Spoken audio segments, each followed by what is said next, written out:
시작. 그러므로 형제들아, 내가 하나님의 모든 자비하심으로 너희를 권하노니 너희 몸을 하나님이 기뻐하시는 거룩한 산제물로 드리라.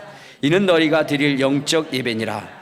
너희는 이 세대를 본받지 말고 오직 마음을 새롭게 함으로 변화를 받아 하나님의 선하시고 기뻐하시고 온전하신 뜻이 무엇인지 분별하도록 하라. 아멘. 이제 자기 자신을 축복할 때 이렇게 축복하십시오. 나는 예수님 때문에 가장 행복한 사람입니다. 고백하시길 바랍니다. 나는 예수님 때문에 가장 행복한 사람입니다. 할렐루야. 이 세상을 살아가는 사람들의 관심사가 무엇일까? 그것은 다른 것이 아니라 지금 이 시대의 트렌드가 뭘까? 이 시대가 추구하고는 있는 것이 무엇일까? 이 세대의 뜻은 무엇일까? 이것에 대해서 참으로 관심을 많이 갖습니다. 왜냐하면 그것을 아는 사람만이 바로 물질을 풍부히 얻을 수 있고 또한 좋은 위치에 설 수 있기에 사람들은 먼저 그 시대의 흐름을 알고 그것을 쟁취하려 합니다. 자, 그런데 우리 예수 믿는 사람들은 어느 것에 더 관심을 가져야 될까? 성경은 우리에게 말씀하시기를 너희는 이 세대를 본받지 말고 오직 마음을 새롭게 함으로 변화를 받아 하나님의 선하시고 기뻐하시고 온전하신 뜻이 무엇인지 분별하라, 이렇게 말씀하고 있어요. 그러니까 우리 예수 믿는 사람들은 이 세상의 추세가 무엇이냐, 이 세상의 트렌드가 무엇이냐, 거기에 관심을 갖기보다는 우리는 하나님의 뜻이 무엇이냐, 하나님의 뜻이 무엇인지를 분별하고 그 뜻을 실행하고 실천하기에 힘쓰라라고 성경은 우리에게 말씀하고 있는 것입니다. 여러분, 하나님의 뜻이 무엇일까요? 하나님의 뜻, 하나님의 관심은 무엇일까요? 그것은 다른 것이 아니라 얼마만큼 하나님의 뜻을 알고 그 하나님의 뜻에 정말로 순종하고 복종하려 하는가, 하나님은 그것을 보신다는 겁니다. 우리 한번 신명기 8장 2절을 한번 찾아봅시다. 신명기 8장 2절에 보면 이런 말씀이 있어요. 자, 신명기 8장 2절. 자, 시작.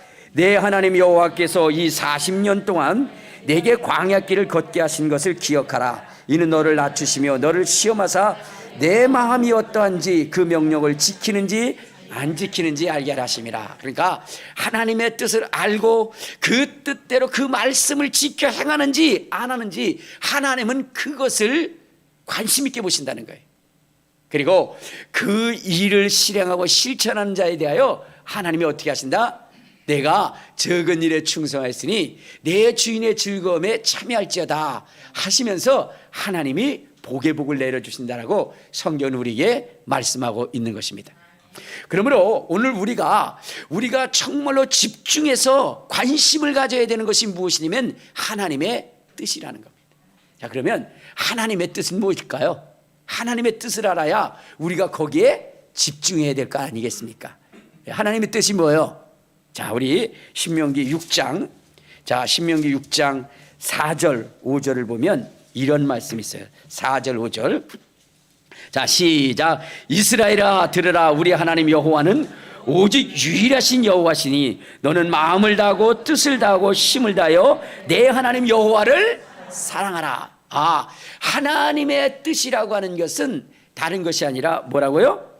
하나님을 유일한 하나님으로 믿고 그리고 마음을 다하고 뜻을 다하고 성품을 다하여 하나님을 사랑하는 거예요. 그러니까 우리의 사명이 뭐예요? 하나님을 사랑하는 거예요. 그 사랑하되 마음을 다하고 뜻을 다하고 성품을 다해서 하나님을 사랑하라는 것입니다. 하나님을 사랑하는 거예요. 여러분, 우리가 이 성경 속에서 굉장히 중요한 인물이 있죠. 그 인물이 누구냐면 예수 그리스도십니다. 이 성경은 예수 그리스도에 대하여 기록한 것이라고 말씀을 하고 있어요. 자, 그런데 우리가 예수 그리스도에 대하여 집중해야 되는 것이 무엇이냐? 여러분, 히브리서 12장에 보면 믿음의 주요 온전케 하신 이인 예수를 바라보라 라고 이렇게 말씀하시고 예수를 깊이 생각하라고 이렇게 얘기하셨어요. 그 예수를 바라보고 예수를 깊이 생각하라 하신 이유가 무엇이냐? 그것이 다른 것이 아니라 예수님께서 이 세상에 오실 때에 무엇이냐면 하나님의 뜻을 행하기 위해서 오셨기 때문이에요. 자, 우리 한번 성경을 봐요. 어디를 보시냐면 시브리서 10장 9절을 한번 봐요. 시브리서 10장 9절. 거기에 보면 이렇게 말씀하고 있죠. 10장 9절. 자, 시작. 그 후에 말씀하시기를 보시옵소서 내가 하나님의 뜻을 행하러 왔나이다 하셨으니 그 첫째 것을 폐하심은 둘째 것을 세우려 하심이라. 그러니까 예수님께서 이 땅에 오신 이유가 무엇이라고요? 하나님의 뜻을 행하려 하십니다. 하나님의 뜻을 행하려 하십니다. 자, 요한복음 6장 38절에도 예수님께서 직접 그런 말씀을 하셨어요. 자, 요한복음 6장 38절을 한번 찾아보면, 자, 시작. 내가 하늘로서 내려온 것은 내 뜻을 행하려 하심이 아니요 나를 보내신 이의 뜻을 행하려 하심이라. 그러니까 예수는 이 땅에 오셨는데 자기의 뜻을 행하려 한 것이 아니라 하나님의 뜻을 행하려 하신 것이다 이 말이에요. 자, 오늘 성경이 우리에게 뭐라고 그랬어요? 이 세대를 본받지 말고 하나님의 뜻이 무엇인지 분별하고 그 말씀대로 실행하고 실천하여 나가라라고 말씀하셨기 때문에 여러분, 우리가 하나님의 뜻이 무엇인지를 알아야 되는 거예요. 그런데 그 하나님의 뜻에 대해서 가장 잘 말씀하신 이가 누구냐? 그분이 예수고, 그것을 잘 실천하신 분이 누구냐? 그분이 예수이기 때문에 우리 인생들에게 그 예수에 대하여 집중하라고 말씀하신 거예요. 자, 근데 예수 그리스도께서 우리에게 갖춰준 하나님의 뜻은 무엇일까요? 뜻은 무엇일까요? 여러분, 구약에는 율법을 통해서 하나님의 뜻을 가르쳐줬어요. 근데 그 하나님의 뜻이 무엇이냐? 그것은 마음을 다하고 뜻을 다하고 성품을 다하여 내 하나님을 사랑하라 하신 거예요. 그러면서 여러분, 예수님께서 첫째 것을 폐하시면 둘째 것을 세우려 하심이라 라고 이렇게 말씀하시면서 예수님께서는 뭐냐면 내가 너에게 새 계명을 주노니 서로 사랑하라 이렇게 말씀하신 거예요. 서로 사랑하라. 그러니까 여러분 보세요. 우리가 하나님을 사랑하는 것 뭐죠? 이것은 하나님의 뜻이에요. 그런데 여러분, 우리가 하나님을 사랑해야 되는데 하나님을 사랑하는 방법이 뭘까요? 하나님을 사랑하는 것. 여러분들이 하나님을 사랑하십니까? 사랑하지 아니하십니까? 사랑하시죠. 그러면 여러분들이 하나님을 사랑한다는 것을 무엇으로 증명할 수 있겠느냐 이 말이죠. 성경. 그렇죠. 성경은 이렇게 얘기합니다. 우리 한번 요한복음 14장. 자, 요한복음 14장. 우리 14절을 한번 봐요. 15절을 한번 봅시다. 15절. 요한복음. 자, 14장 15절. 자, 시작. 내가 너희를 사랑하면 나의 계명을 지키리라. 자, 여기 보니까 하나님을 사랑하는 것이 무엇이라고요? 계명을 지키는 거, 계명을 지키는 거. 하나님을 사랑하는 것이 계명을 지키는 것. 21절에도 자, 시작. 나의 계명을 지키는 자라야 나를 사랑하는 자니 나를 사랑하는 자는 내 아버지께서 사랑을 받을 것이요 나도 그를 사랑하여 그에게 나를 나타내리라 이렇게 얘기했죠. 그러니까 여러분, 하나님은 마음을 다하고 뜻을 다하고 성품을 다하여 하나님을 사랑하라 하셨어요. 근데 그 하나님을 사랑하는 그 사랑의 그 증거는 뭐냐? 하나님의 계명을 지키는 거예요. 하나님의 계명을 지키는 거. 자, 그러면 하나님의 계명은 뭘까요? 그것은 내 이웃을 내 몸과 같이 사랑하라는 거예요. 내 이웃을 어떻게 한다고요? 내 몸과 같이 사랑하는 거예요. 그것이 곧 하나님의 계명입니다. 내 이웃을 내 몸과 같이 사랑하라. 자, 그런데 여러분들 한번 생각해 보세요. 내 몸과 같이 이웃을 사랑하다. 여러분, 이것이 어려워요? 힘들어요? 어렵고 힘들죠. 이웃을 내 몸과 같이 사랑한다? 그거 굉장히 어려운 거예요. 여러분 보세요. 이웃을 내 몸과 같이 사랑한다면 오늘 미얀마와 같은 사태가 일어나지 않을 거예요. 코로나와 같은 이러한 사건들이 일어나지 않을 거예요. 여러분, 인간이라고 하는 것은요, 남을 사랑하기보다는 남을 짓밟고 그의 가진 것을 빼앗아서 내 것으로 취하는 것, 그것이 바로 인간의 본성입니다. 인간의 본성이에요. 그래서 어떻게 해요? 우리는 어떻게든 무슨 속임수를 쓰든 어떤 수단과 방법을 가리지 않고 남의 것을 내 것으로 취하려고 하는 거예요. 그것이 바로 지금 역사인 것입니다. 역사인 거예요. 나라를 빼앗고 그런 거 다 그런 거 아니겠습니까? 땅을 빼앗고 남의 기업을 빼앗고 이런 게 다 인간이 가지고 있는 본성 속에서 나오는 것이에요. 자, 그런데 그 인간의 본성을 뒤로 하고 그 다음에 뭐요? 이웃을 사랑하라는 것. 이거 굉장히 힘든 겁니다. 그래도요, 구약의 사랑은 좀 쉬워요. 그렇죠? 왜냐면 내 이웃을 뭐요? 내 몸과 같이 사랑하라니까. 이 내 이웃을 내 몸과 같이 사랑하는 건 뭐냐면 옷 두 벌이 있어요. 옷 두 벌이 있는데 영하 15도예요. 그때 어떻게 해야 돼요? 저 사람도 벌거벗었고 나도 벌거벗었어요. 어떻게 해야 돼요? 두 벌 옷을 가지고 하나를 그 사람에게 주고, 그렇죠? 하나는 내가 입는 거예요. 그것이 바로 내 이웃을 내 몸과 같이 사랑하라는 거예요. 그게 사랑하는 거예요. 자, 두 번째, 이제 빵이 있어요. 근데 열흘씩 굶었어요. 근데 저 사람도 굶고 나도 굶었어요. 근데 빵이 하나예요. 이때 내 이웃을 내 몸과 같이 사랑하라는 것은 어떻게 하는 걸까요? 잘라서 무너진 거. 할렐루야. 근데 내 이웃을 내 몸과 같이 사랑하는 것은 빵이 하나인데 어떻게 돼요?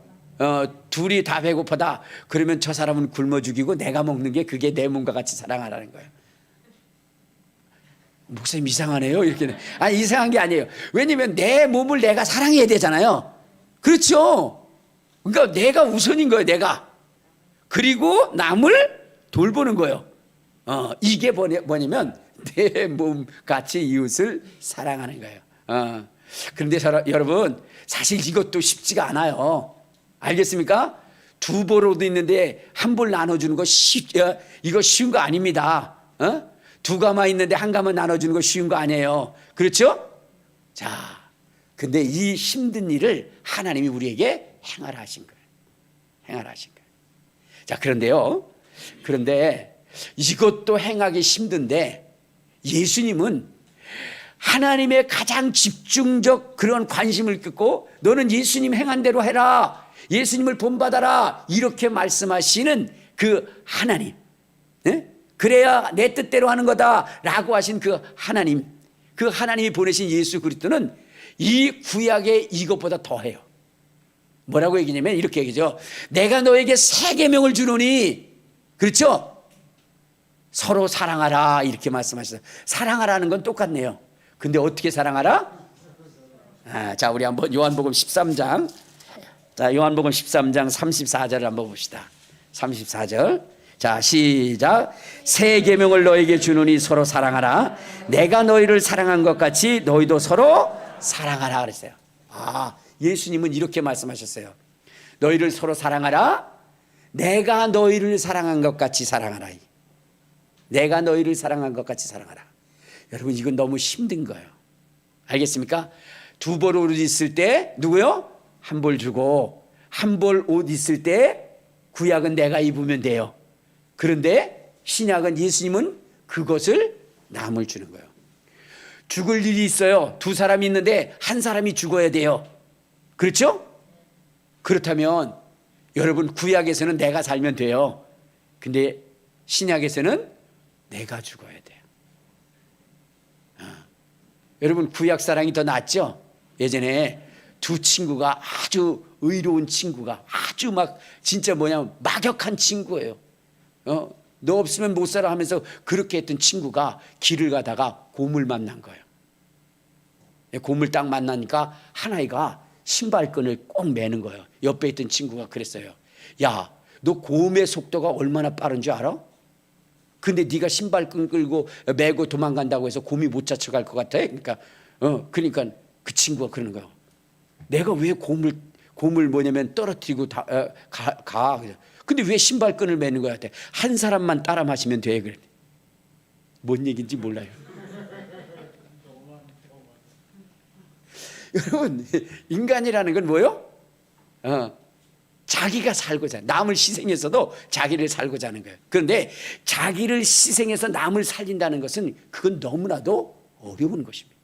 근데 주님은 그 일을 시키신 거예요. 내가 너희를 사랑한 것 같이 너희도 그렇게 하라.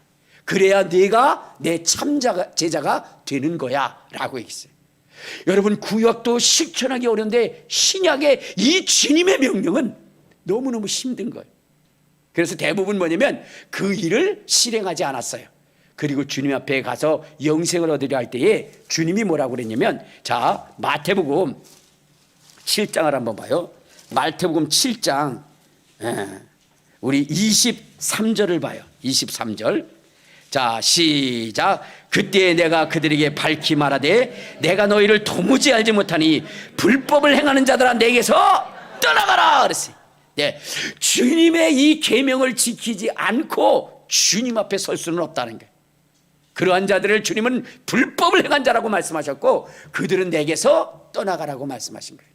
자, 그러면 이렇게 힘들고 어려운 일을 실행하려고 하니까 너무 야속하잖아요, 그렇죠? 그것을 행하지 않으면 주님이 불법을 행하는 자라고 그랬는데 어떻게 이 일을 행할 수 있는 사람들이 있을까? 우리 주님은 왜 할 수도 없는 이 일을 시킬까? 여러분, 그렇게 생각할 수 있어요. 그러나 이것은요, 할 수 없는 것이 아니라 할 수 있는 거예요. 그런데 우리의 힘과 능으로 할 수 있는 것이 아니라 바로 성령의 능력으로 할 수 있는 것입니다. 그래서 성령의 충만함을 받으라 그런 거예요. 정말로 예루살렘에서 감람산에서 예수님께서 하늘로 승천할 때 그 모습을 보는 자들에게 주님이 강력하게 그들에게 말씀하신 것이 무엇이냐면 성령 받아라. 아버지께서 약속하신 성령을 받아라. 그 성령 받으라고 우리 주님이 그렇게 간곡히 부탁을 하신 것입니다.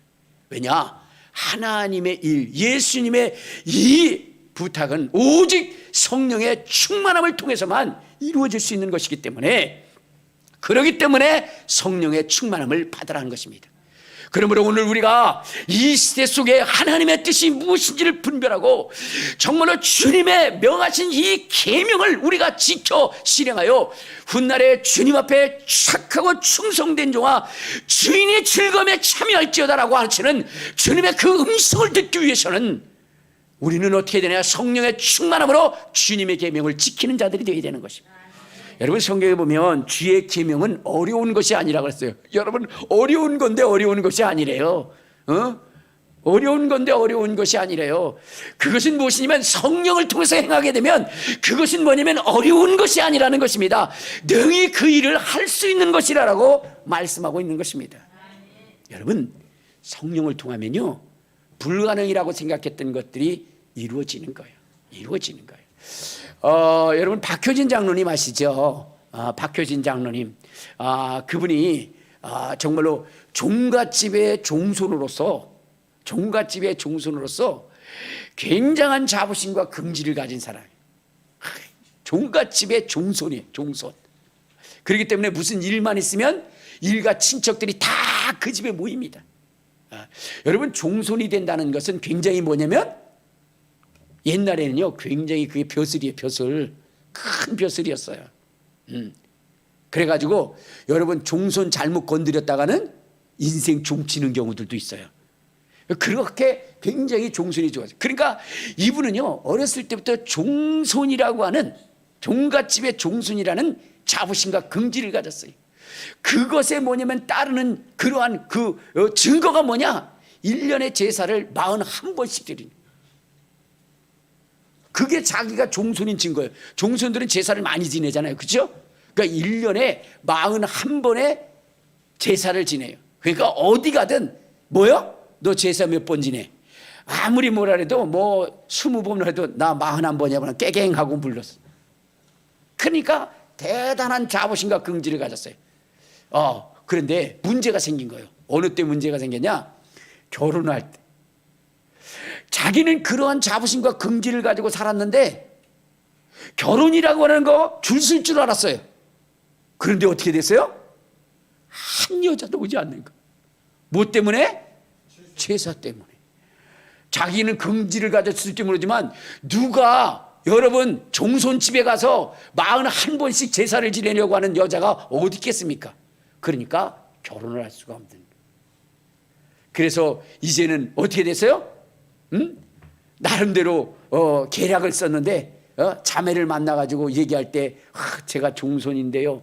그런데 제사는요 20번밖에 안 해요. 이렇게 깎기 시작한 거예요. 그 자부심, 그 긍지를 뒤로하고 이제는 줄이기 시작해요. 그래도 여러분 20번, 12번 여러분 그래도 제사 지내갈 자매가 어디 있겠습니까? 없지요. 결국은 어떻게 돼요? 결혼을 못할 그런 상황에 놓인 거예요. 그런데 어느 날 정말로 결혼하겠다라고 그렇게 이야기하는 한 자매를 만나게 됩니다. 그 자매를 만나서 결혼을 하게 되면서 어떻게 하냐, 우리 제사가 별로 없다고 그러면서 속여서 어쨌든 결혼을 한 거예요. 근데 알고 보니까 자기 인생의 최대의 실수를 했다는 거예요. 그 여자가 뭐냐, 예수 믿는 자매였어. 예수 믿는 자매. 결혼한 것은 기뻤지만 그는 어떻게 돼요? 예수 믿는 자매라니. 지금 앞으로 집안에서 일어날 이러한 일들을 생각해 볼 때 아득한 거예요. 자, 그래서 뭐냐면 이제 시집을 와서 신혼을 하는데 어떻게 됩니까? 제사가 있잖아요. 제사가 자꾸 부딪힌데 한동안은 그래도 잘 넘어갔어요. 근데 이 자매는 늘 그 가정의 구원을 놓고 기도했죠. 교회도 못 나가게 만드는 거예요. 철저하게 합니다. 그런데 여러분 사실 그렇잖아요. 종갓집에서 막으면 며느리가 갈 수 있겠습니까? 그러나 그는 기도했어요. 기도했는데 그 자매가 교회를 가게 되는 사건이 생기는 거예요. 불가능하지만 그 불가능한 속에서 가능을 이루는, 가능성을 만들어내시는 분이 누구예요? 하나님이신 겁니다. 그래서 그 자매가 교회를 가게 되는데 하나님은 어떤 방법을 썼냐면 그 자매가 죽을 병에 걸리게 만들어요. 죽을 병에 걸려요. 그리고 바싹 말라가지고 이제는 거의 죽을 지경에 이르게 되니까, 그러니까 어떻게 돼요? 이 자매가 그렇게 얘기해요. 아내가 뭐라 그러냐면 여보 나 죽기 전에 교회 좀 가게 해줘. 여러분 죽기 전에 가게 해달라는데 그걸 거부할 사람이 없어요. 죽은 사람의 소원도 들어준다는데 지금 마지막 숨이 끊어지는 그 사람의 그 소원 못 들어주겠어요? 그러니까 시아버지도 시어머니도 자기도 어쩔 수 없이 허락할 수밖에 없는 거예요. 교회를 가기 시작. 근데 문제가 생겼어요. 뭐냐면 죽어야 되는데 건강해진 거예요. 죽어야 되는데 어떻게 돼요? 건강해진 거예요. 자, 그러니까 여러분 한두 달 6개월은 봐줄 수 있지만 어떻게 돼요? 이게 1년이 넘으면 문제가 생기잖아요. 그래가지고 그때부터 핍박하기 시작해요. 엄청난 핍박을 하기 시작. 며느리에 대한 핍박을 해요. 그리고 나서는 누구냐, 또 아들도 핍박을 합니다. 그러니까 아들이 견딜 수가 없는 거예요. 견딜 수가 없어서 뭐냐면 아버님 저한테 맡겨주십시오. 그리고 나서는 뭐냐면 자기도 교회를 같이 가는 거예요. 그러니까 아버지가 아니 맡겨달라 해서 맡겨줬는데 교회를 같이 가는 거예요. 그래가지고 막 뭐라 그러는 거야. 너희 놈 그럴 수 있냐 그랬더니 아버지 그게 아니라 내가 지피지기면 백전백승이라고, 우리 집사람이 교회 가서 뭐 하는지 무슨 얘기를 듣는지 내가 그것을 들고 알아야 저를 이길 수 있지 않습니까? 그게 또 아버지가 보니까 그런 것 같아요. 그래서 다녀요. 근데 이게 한두 달 다니고 말아야 되는데 계속 같이 다니는 거야. 거기에 빠져드는 것 같아요. 그러니까 또 막 그냥 난리가 난 거예요. 그러다 보니까 박효진 장로님이 어떻게 됐어요? 이러다가는 큰일 나겠다 해가지고 어떻게 되냐면 시청 공무원 하던 것을 포기하고 이제 교도관 시험을 봐서 청송으로 가게 됩니다. 왜? 한 가정에 있다가는 난리가 날 것 같은 거예요. 그래서 어떻게 돼요? 분가하기 위해서 이제 그쪽으로 갑니다. 그러니까 그쪽으로 가다 보니까 이제는 뭐냐면 부모님하고 떨어졌으니까 부딪힐 일이 없잖아요. 그렇죠? 부딪힐 일이 없어요. 그런데 뭐냐면 이 아내가 문제예요. 이 아내가 뭐냐면은 한 달에 한 번씩은 꼭 뭐요? 그 친가에 가는 거예요. 그러면 이 남편은 얘기합니다. 여보 당신 사랑도 받지 못하는데 뭐라 그 소굴에 가냐? 그러니까 그러면은 이 아내는 무슨 얘기냐? 무슨 소리냐? 우리가 예수를 믿었는데 부모님을 구원해야 되는 거 그거 막중한 사명 아니냐? 그러면은 이 남편은 뭐냐면 내가 장담하는데 이 세상의 모든 사람들이 다 예수를 믿어도 우리 부모님은 안 믿을 사람이다. 일찌감치 포기해라. 그렇게 얘기합니다. 그래도 이 아내는 가는 거예요. 월급날에 돈 봉투를 가지고 그리고 나서는 가는 거예요.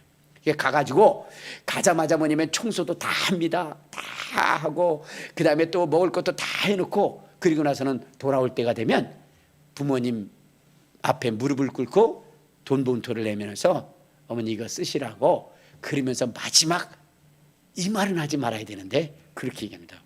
어머님 아버님 예수 믿으셔야 됩니다. 안 믿으시면 지옥 갑니다. 그러니까 속이 뒤집어지는, 뭐 이런 게 다 있어. 그러면 있는 대로 욕을 퍼붓고 그냥 막 난리를 나는 거예요. 그리고 나서 내쫓아버리는 거예요. 근데 문제는 뭐냐면 어떻게 돼요? 몸만 쫓지 돈은 그대로 놓고, 돈까지 같이 쫓아버려야 되는데 돈은 그대로 있게 하고, 그리고 어떻게 돼요? 몸 쫓게. 그러니 얼마나 서럽고 아파요. 그러니까 집에 와서 하루 종일 우는 거예요. 언제까지? 남편이 올 때까지. 남편이 와보니까 눈이 아주 토끼눈처럼 새빨개 있는 거예요. 그러니까 또 남편이 위로를 해주는데 위로가 됩니까? 남편이 뭐라 해요? 그거 봐! 내 말 듣지 않고 그러더니, 그래서 또 그러는 거예요. 그게 얼마나 서러워요. 그래도 포기하지 않고 다음 달이면 또 가는 거예요. 또 그렇게 하는 거예요. 집안을 청소해놓고 그리고 또 차려놓고 마지막에 무릎 꿇고 어머니 아버님 예수 안 믿으면 지옥 갑니다. 또 뒤집어져요. 막 머리채 잡히고 막 난리가 나는 거예요. 그리고 돈 놓고 또 오고. 그랬는데요, 불가능할 것이라고 아들조차도 생각했고 그것은 도저히 있을 수 없는 것이라고 생각했는데, 그렇게 기도하고 가서 했더니 어떤 일이 벌어졌냐. 그 가정이 구원하는데 엄마 아버지 다 예수 믿을 뿐만 아니라, 여러분 동생들 전부가 뭐냐, 권사, 집사, 장로, 목사, 자기도 장로. 여러분 있을 수 없는 일이 일어난 거예요. 있을 수 없는. 무엇 때문일까요? 성령의 충만함. 성령이 그 일을 하게 하시고, 여러분 그 아내는 그 지옥과 같은 그 소울에 가고 싶겠습니까? 그리고 그것이 자기가 생각해 볼 때 그것이 가능하다라고 생각하겠습니까? 불가능한 거지요. 그러나 주의 뜻이에요. 주의 뜻이기 때문에 그것을 이루어야 되는 것이고, 그 뜻을 이루시는 이는 성령이시라고 생각했던 것입니다. 그래서 성령의 충만함을 받기를 원해서 날마다 기도한 거예요. 그랬더니 불가능이 가능하게 된 거예요. 여러분 우리가 지금 이 시대를 살아가면서 주님의 뜻인 이 뜻을 이루기 위해서 우리의 지혜와 우리의 경험과 우리의 상식으로는 불가능합니다. 그러나 여러분 하나님의 말씀에 성령으로는 가능. 인간의 힘과 능으로는 안 되지만 성령으로, 하나님의 영으로 가능하다 그랬어요. 그래서 하나님께서 우리의 심령 속에 성령을 부어넣어서 우리의 심령을 새롭게 하신다라고 얘기했어요.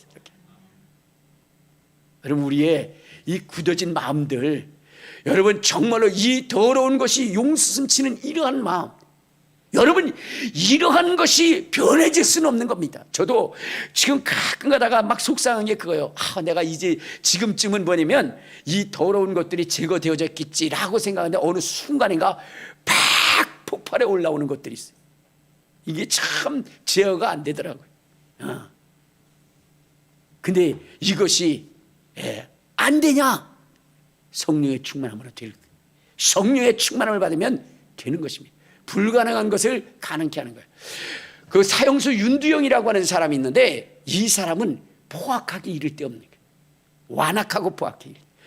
그의 이 뱃속에는요 더러움과 추악함과 완악함과 패역함으로 가득 차 있어요. 성경에 보면은 내 사람의 마음속에 뭐가 있다 그랬어요? 음란과 퇴폐와 그 다음에 사악과 악독과 저주와 이런 것들이 있다 그랬죠.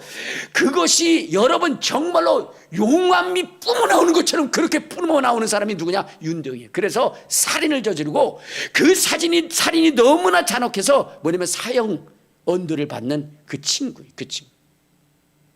그 친구에게 이 박효진 장로님이 복음을 전합니다. 근데 복음을 전할 때 사실 자기도 다른 놈들은 다 돼도 저놈은 안 될 거라고 그렇게 생각을 한 거예요. 그렇게 해서 그렇지만 전해야 되잖아요. 전했어요. 근데 어느 날 이놈이 변화가 된 거예요. 순한 양처럼 되고, 그리고 말이 거칠어진 것이 부드러워지는 거예요. 그리고 남을 뭐냐면 위로하고 그러는 거예요. 그래서 물어봤어요. 너 어떻게 된 거냐 그랬더니 예수님이 내가 힘들고 어려울 때 예수님이 와서 자기를 포근히 안아준다는 거예요. 워낙 거짓말을 많이 한 놈이라 그 믿을 수가 없었는데 예수님이 자기를 포근히 안아주고 감싸주는데 그 따뜻함과 그 위로가 너무 행복하다. 그래서 진짠가 이게 그랬는데 얼마 안 있다가 뭐냐면 사형 집행이 돼요. 그 친구가 사형 집행 날짜가 정해진 거예요. 그래서 사형 집행 날짜가 되니까 이 박효진 장로님이 하나님 앞에 기도했어요. 하나님, 이게 뭡니까? 지금 그가 하나님을 만나서 예수님을 만나서 지금 어느 정도 신앙생활을 해가고 있는 이때에 왜 주님 저의 생애를 끝내려 하십니까? 좀 늦춰질 수는 없는가요? 라고 하면서 그에 대한 염려를 했어요. 왜냐하면 모든 사람들이 사형대에 올라올 때는 너무나 두려워하기 때문에 그래요. 그래서 어차피 이미 정해진 것이기 때문에 그 두영이라고 하는 그 친구가 사형대에 오를 때까지 예수를 굉장히 잘 믿는 그 두 집사를 붙인 거예요. 그래가지고 둘이 부축해서 올라오도록 그렇게 한 거예요. 둘이 오는데 이 장로님은 그 사형대 앞에서 막 기도하면서 염려하고 근심하고 있었던 거죠. 근데 문이 철컥 열리면서 오는데 무슨 소리가 들냐면 할렐루야, 할렐루야, 할렐루야 하는 거예요. 그 소리를 들으면서 무슨 생각을 했냐면 그래, 내가 집사들 붙이기를 잘했지. 집사들이 저렇게 위로하면서 오는구나 라고 생각했는데 그 앞에 오는데 보니까 집사들은요 둘이 얼어가지고 이러고 오는데 그 윤두영이라고 하는 그 친구가 할렐루야, 할렐루야, 할렐루야 하면서 오는 거예요. 그 얼굴이 해같이 빛나는 거예요. 너무 충격을 받은 거예요. 그래서 그 사형대를 올라오고 이제 밧줄이 메어지기 전에 뭐냐면 신문이라는 것이에요. 그 사람의 주소, 이름, 주민등록번호, 그다음에 그 사람이 지은 죄 이런 것들을 다시 한번 읽어주는 거예요. 그리고 네가 이것을 인정하느냐, 인정 신문을 하는 거죠. 그때 윤두영 하면서 막 얘기할 때 그 친구가 그런 얘기를 해요. 소장님, 이제 거기서 멈춰졌으면 좋겠습니다. 왜냐하면 저는 이 장에 지금 거기에 기록된 모든 죄들을 제가 다 졌습니다. 그러나 이제 내가 주님을 만나서 주님께서 그 십자가의 보혈로 그 죄를 다 씻어주셨습니다. 다 씻어주셨어요. 지금 이 순간 내가 돌이켜보면 내가 예수님을 조금이라도 일찍 만났다면 나는 그러한 죄를 짓지 않았을 것입니다. 그러나 뒤늦게나마 내가 예수를 믿게 되니 내가 지은 죄로 인하여 당한 그 피해자들에게 씻을 수 없는 죄를 지었지만 돌이킬 수 없는 그 아픔과 슬픔을 주었지만 그러나 주님이 내 죄를 용서하셨습니다. 내가 지난날 지은 그 죄를 다시금 내가 듣고 싶지 않습니다. 나는 정결함과 거룩함으로 주님께 가고 싶습니다. 이렇게. 그 누구보다도 이러한 아름다운 신앙의 고백을 할 수 있는 사람이 어디 있을까요? 항상 입에서는 더러운 말, 죽이는 말, 남에게 상처 주는 말, 남을 공포스럽게 하는 말로 쏟아놨던 그 입술이 변해서 너무나 아름다운 피해자에게는 정말로 죽을 죄를 졌다고 사죄하며 그것을 정말로 참여하며 가면서 아름다운 신앙의 고백을 하는 그 인생으로 바꾼 것이 무엇일까요? 그것이 바로 성령님이십니다.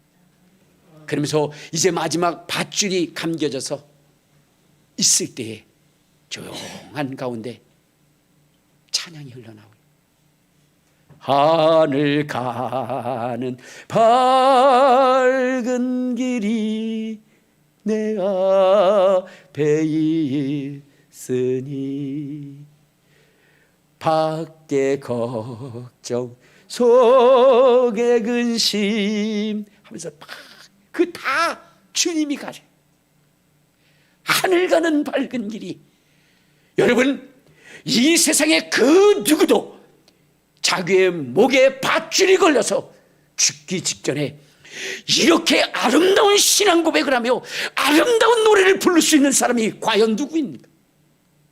인생은 할 수 없는 거예요. 그럼에도 불구하고 그 일을 행하게 하시는 이가 누구냐? 성령입니다. 성령. 십자가에 죽으시면서 정말로 우편 강도를 용서하시고 큰 소리로 하나님께 영광을 돌리셨던 예수님처럼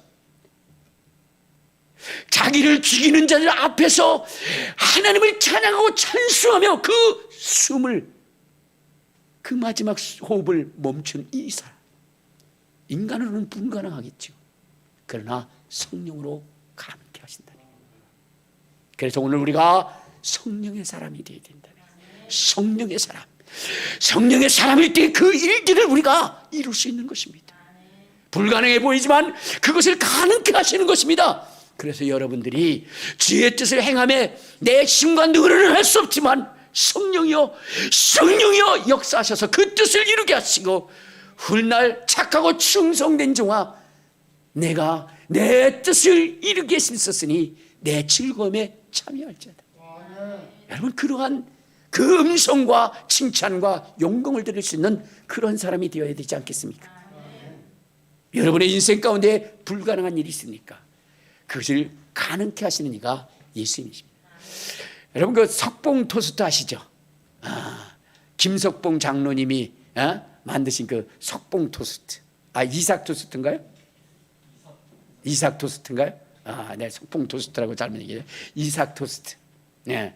여러분, 그분이요, 예수를 믿으시고 그리고 그냥 왔다 갔다의 신앙이 있다가 그러다가 주님을 만나게 됩니다. 주님을 만나게 돼요. 자, 그리고 주님을 만나게 하면서 열심히 신앙생활을 하다가 이제 결혼할 때가 됐는데 어떻게 됐어요? 이게 이루어지지가 않는 거예요. 이루어지지가 않는 거예요. 왜냐하면 그 사람의 배경 때문에 그래요. 그 사람은 어떠냐면은 여러분, 단칸방에서 8명의 형제인가요?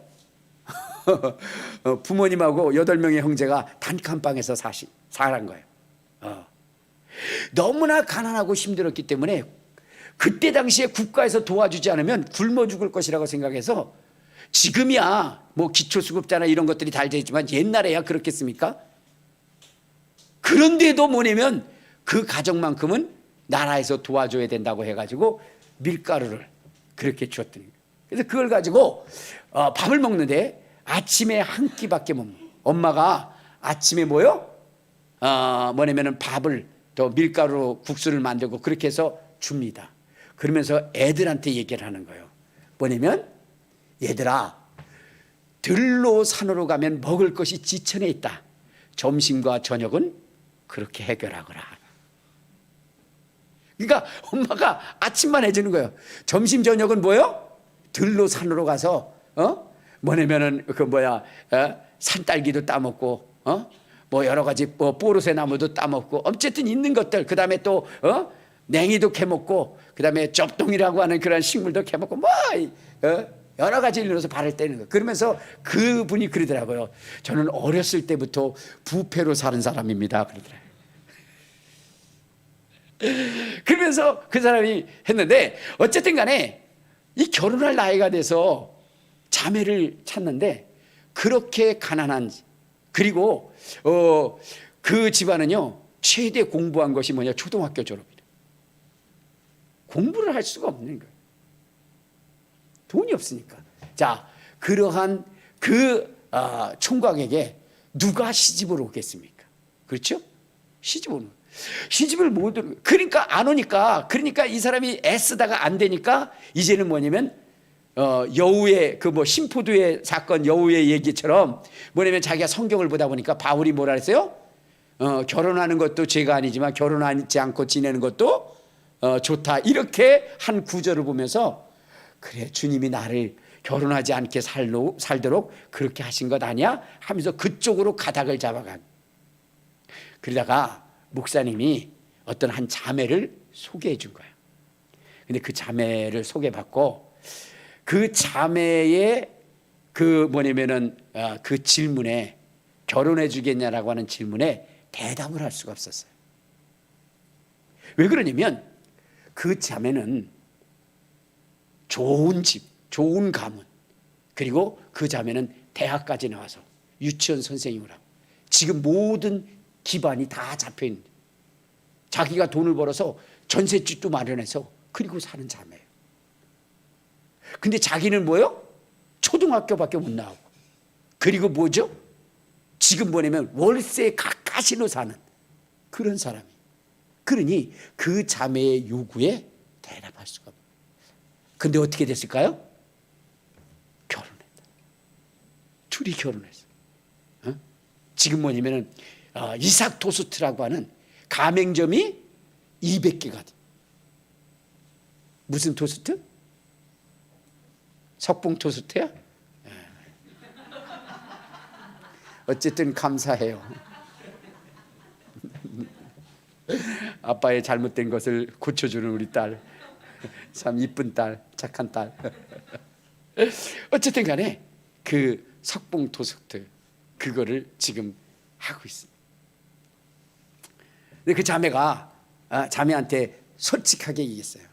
뭐냐면 저랑 결혼을 하려고 하는데 근데 문제는 뭐냐면 자기는 초등학교밖에 안 나왔습니다. 그랬더니 그 자매가 그런 얘기예요. 나랑 결혼하고 대학까지 공부하세요. 저는 지금 월세 살고 있습니다. 내가 지금 전세로 살고 있으니까 우리 신혼은 나하고 같이 거기서 시작합시다. 그래가지고 시작이 돼요. 여러분 사회적으로 보면 불가능한 것이겠죠. 그러나 이 장로님은요 성령에 충만한 사람, 하나님의 사람이었어요. 그래서 그가 대학을 가게 된 것도 신학교를 가게 됐는데 신학교를 가게 된 이유가 뭐냐면 뭐냐면 초등부 교사를 하는데 그 초등부 아이들을 가르칠 때에 어떤 마음이 들었냐면 내가 아무것도 모르고 이것을 가르친다면 이들이 지옥 가게 될 터인데 내가 이렇게 무책임하게 가르쳐서 되겠느냐 해서 그는 뭐냐면 정말로 최고의 그러한 지혜와 지식과 그 성경적 지식을 그들에게 가르쳐주고 싶고 성령으로 그들을 가르쳐주고 싶었던 거예요. 그는 성령의 사람이었어요. 그렇기 때문에 성령의 사람이었기 때문에 하나님이 그를 도우시고 인도하신 겁니다. 여러분 그분이 뭐냐면 이렇게 토스트를 할 때 자기 가게가 없잖아요. 처음에 시작할 때 가게가 없어서 이런 길거리에서 하다 보면은 어떤 일들이 생겨요? 그거 구청에서 단속 나오고 경찰에서 단속 나오고 그 다음에 또 형님들이 와가지고 단속을 하잖아요. 자릿세 내라고. 그러니까 너무나 힘들고 어려운 거예요. 그러니까 막 도망 다니고 막 그러면서 했는데 어느 날 하나님 앞에 막 간절히 기도하면서 주여 이 일을 어떻게 합니까? 그랬더니 주님께서 말씀을 주시는 거예요. 어떤 말씀이냐? 두려워하지 말라, 놀라지 말라, 내가 너와 함께합니다. 그 말씀을 받았는데요 막 가슴이 터지는 거예요. 너무 행복한 거예요. 그리고 나서는 어떠냐? 어디 갔어요?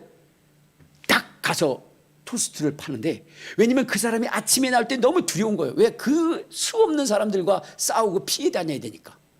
근데 그날 딱 갔는데 뭐냐면 형님들이 오신 거예요. 깍두기 형님들이. 그러니 딱 와가지고 그런 얘기예요. 저기 내가 들었는데 좋은 일 많이 하신다고 그러는 거 내가 들었어요. 여기서 안심하고 하세요. 그리고 나서는 그 이후로부터는 이 형님들이 한 번도 공짜로 먹는 적이 없어요. 돈을 내고 다 먹는. 근데 더 이상한 것은요 이런 거예요. 가끔가다 형님들이 오잖아요, 그죠? 근데 가짜 형님들이 오는 거야. 가짜 형님들. 그러니까 뭐냐면은 뭐요? 뭐 진짜 이 깡패도 아닌 것들이 괜히 깡패 행세하면서 그러면서 막 발로 차고 막 그러는 친구들 있잖아요. 그들이 딱 온 거예요. 그들이 와가지고 뭐야 하면서 깽판 노는데 진짜 형님이 오신 거예요. 그 진짜 형님이 와서 이렇게 했더니 그 진짜 형님이 얘네들이 뭐라 그러니까 그 장로님한테 지금 뭐 하는 거지? 그랬더니 알았다고. 그랬더니 야 니네들 나 따라와 봐. 너 뭐야? 그랬더니 딱 보니까 조폭이잖아요. 그 다음부터 그런 놈들이 얼씬도 안 하네. 누가 지켜준다? 형님이 지켜줬어요? 여러분, 성령께서 역사하시는 거죠. 성령께서. 여러분, 지금 우리가 좌절하고 낙심하고 실망할 것이 아니라 누구요? 성령이 역사하시면 된다. 그러나 내 속에 정말로 하나님의 뜻을 이루고자 하는 그 열망과 열정으로 성령의 충만함을 바라는 자들에게 성령이 역사하시는 거예요. 여러분들, 이 세상의 트렌드를 위해서 그것을 향하여 달려가지 말고 오늘 하나님의 뜻이 무엇인지를 분별하고 그 뜻이 이루어지기를 소원하여 성령의 충만함을 받고자 하는 그 마음이 여러분 속에 있어야 된다는 거예요. 그러면 불가능한 것도 가능하게 하시는 거예요. 오늘 시간 기도할 때 주님, 나 성령의 충만함을 받게, 주님의 뜻을 분별하고 주님의 뜻대로 살며 또한 이를 위하여 성령의 충만함을 받아서 불가능을 가능케 하기를 원합니다. 주님 도와달라고 주여 한번 부르고 통성으로 기도하시겠습니다.